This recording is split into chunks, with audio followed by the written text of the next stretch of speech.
Halo, perkenalkan nama saya Silvia Sipanda, NIM 1910410816840, jurusan Manajemen, kelas A1, Prodi Manajemen. Saya akan membahas dan meringkas mata kuliah Manajemen Operasi 2, materi Supply Chain Management. Adapun yang saya bahas yaitu mengenai pengertian proses tahapan dan tujuannya dalam bisnis. Tujuan utama pelaku bisnis mendirikan sebuah perusahaan adalah memperoleh keuntungan sebesar-besarnya untuk mencapai tujuan tersebut. Pebisnis harus pandai memanajemen produk dengan cara melakukan supply chain management. Dalam dunia bisnis, supply chain management atau SCM adalah istilah yang tidak asing terdengar. Terlebih apabila usaha yang dijalankan berada di bidang manufaktur, penerapan SCM menjadi kewajiban pada perusahaan tersebut.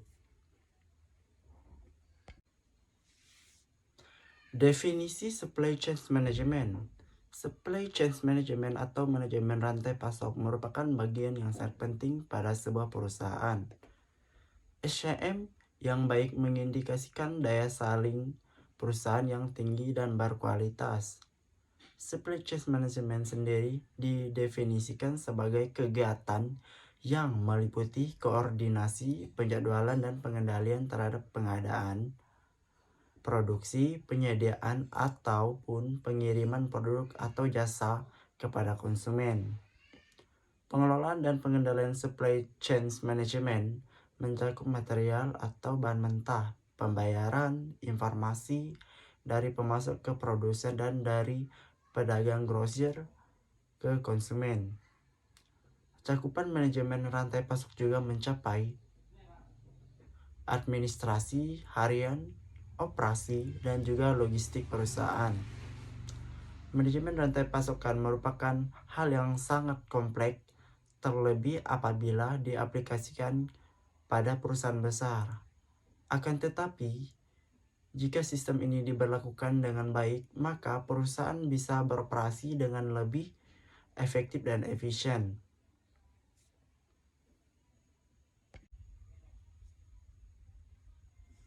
Agar proses rantai pasokan bisa berjalan dengan lancar, maka ada 3 komponen dalam manajemen rantai pasok juga harus berlangsung baik. 3 komponen tersebut meliputi yang pertama, upstream supply chain management adalah proses di mana perusahaan mendapat pasokan dari luar perusahaan berupa bahan baku untuk melakukan produksi. Yang kedua, internal supply chain management adalah tahap selanjutnya di mana bahan baku yang telah diterima lalu diproses dan diproduksi menjadi bahan jadi.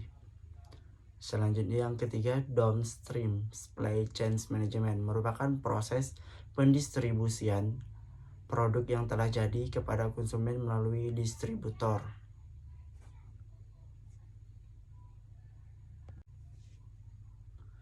Proses tahapan chain supply management. Seperti yang diketahui, manajemen rantai pasok merupakan suatu proses yang melibatkan banyak proses dan berbagai pihak. Sebuah produk atau layanan jasa bisa sampai ke tangan konsumen setelah melalui berbagai tahapan dalam manajemen rantai pasokan. Tahapan-tahapan tersebut antara lain yang pertama, customer. Tahap pertama yang memulai manajemen rantai pasok berasal dari konsumen ataupun customer. Pada tahap ini, customer mengajukan pesanan atau order suatu produk yang ditawarkan oleh pihak produsen. Nah, saat melakukan pemesanan, customer akan memberikan informasi terkait pemesanan produk. Informasi tersebut diantaranya yakni jumlah produk yang dipesan dan tanggal pengantaran produk yang telah dipesan.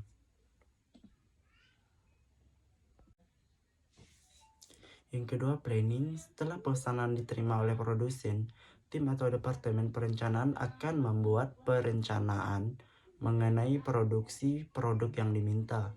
Selain perencanaan produksi, tim perencanaan juga bertanggung jawab terhadap persiapan kebutuhan bahan baku yang diperlukan. Selanjutnya yang ketiga, purchasing. Tahap ketiga dalam manajemen rantai pasok adalah pembelian bahan baku. Ini dilakukan oleh Departemen Pembelian setelah menerima rencana produksi yang dilakukan Departemen Perencanaan. Pada tahap ini, Departemen Pembelian akan menghubungi pemasok untuk melakukan pembelian bahan baku dan bahan pendukung. Selain melakukan pembelian, Departemen ini juga menentukan tanggal penerimaan bahan dan jumlah bahan baku yang akan dibeli.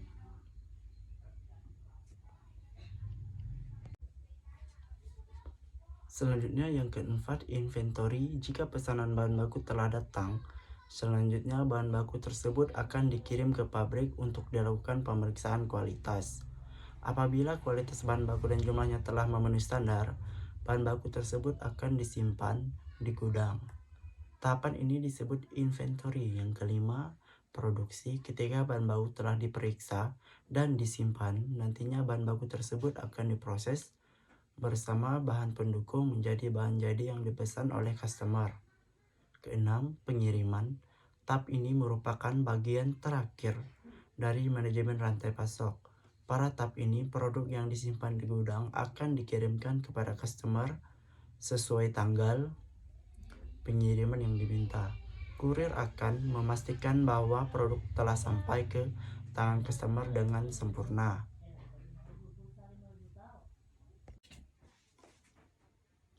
Tujuan pemanfaatan chain supply management dalam bisnis.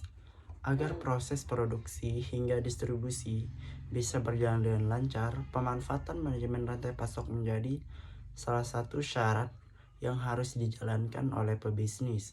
Pemanfaatan manajemen rantai pasok dalam bisnis memiliki beberapa tujuan, di antaranya yang pertama yaitu menjaga kerjasama di rangkaian jaringan perusahaan. Kerjasama merupakan kunci utama keberhasilan sebuah perusahaan. Tanpa adanya kerjasama yang baik, maka di tubuh perusahaan akan terjadi chaos atau kekacauan. Dengan diterapkannya manajemen rantai pasok, diharapkan koordinasi dan kerjasama pada setiap jaringan perusahaan akan lebih baik sehingga kerja atau produksi semakin efektif dan efisien. Kedua, menjaga kepuasan customer ataupun pelanggan. Sebuah perusahaan tidak akan mampu berjalan tanpa adanya pelanggan. Oleh karena itu, kepuasan pelanggan harus dijaga atau bahkan ditingkatkan. Manajemen rantai pasok yang benar membantu perusahaan menjaga kepuasan pelanggan karena produk bisa ke tangan pelanggan dengan tepat waktu dan kualitas yang memuaskan. Yang ketiga, mencapai efisiensi biaya di seluruh sistem dan tahapan. Dengan menerapkan manajemen rantai pasok, diharapkan perusahaan bisa menggunakan dana yang tersedia dengan lebih efisien tanpa terjadi pemborosan karena pembelian barang yang tidak perlu. Melalui penerapan manajemen rantai pasok, juga diharapkan proses transportasi dan distribusi menjadi lebih efektif dan juga efisien. Keempat, mencapai efisiensi biaya di seluruh sistem dan tahapan. Dengan menerapkan manajemen rantai pasok, diharapkan perusahaan bisa menggunakan dana yang tersedia dengan lebih efisien tanpa terjadi pemborosan karena pembelian barang yang tidak perlu. Melalui penerapan manajemen rantai pasok, juga diharapkan proses transportasi dan distribusi menjadi lebih efektif dan juga efisien. Yang kelima, memenangkan persaingan pasar. Penerapan SCM juga bertujuan agar perusahaan dapat memenangkan atau mempertahankan persaingan pasar. Hal ini bisa dilakukan jika rantai pasokan menyediakan produk yang murah, berkualitas, dan bervariasi. Strategi supply chain management. Supply chain management merupakan salah satu indikator daya saing sebuah perusahaan. Manajemen rantai pasok yang dibangun dengan baik menandakan bahwa daya saing perusahaan tersebut juga tinggi.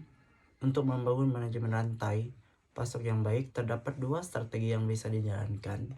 Strategi yang pertama ialah membangun hubungan dengan pemasok bahan baku. Tidak hanya pelanggan, pemasok merupakan bagian mata rantai yang penting dalam menjalankan rantai pasok. Hubungannya mitra yang baik bisa menjamin kesuksesan mata rantai yang lain. Salah satu cara membangun hubungan yang baik dengan pemasok bahan baku adalah dengan tidak memilih terlalu banyak pemasok. Lalu, fokuskan pada pemasok yang memiliki banyak keunggulan sehingga perusahaan tidak merugi. Sekian ringkasan materi supply chain management dari saya. Saya ucapkan terima kasih.